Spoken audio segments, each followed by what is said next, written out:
Welcome to the Rim Break Rodeo. We hope this video helps. You start by isolating the system, unplug printers and drives, keep power connected.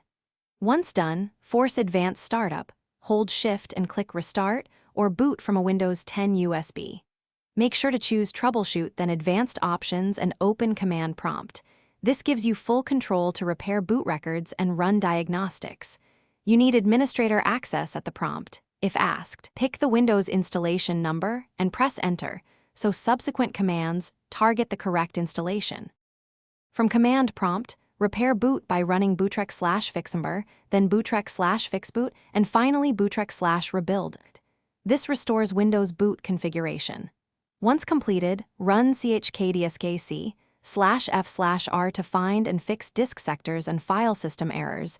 This can take time. After chkdsk, run sfc/scanno with offline switches. sfc/scanno/offbootdir equals C, //offwindir equals C. Once system and boot records are repaired, run dism against the offline image. dism/image, C, //cleanupimage/restore health to repair component store corruption. After dism finishes, close Command Prompt and restart the PC normally. Remove any USB installers so the system boots from disk. If Windows still enters automatic repair, note any error messages and codes. Then use Troubleshoot right arrow, reset this PC, or perform a clean install as last resort.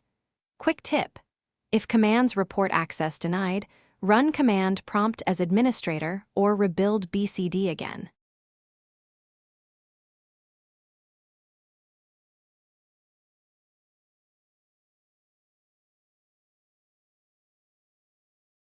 Thanks for watching. Consider subscribing if we helped you.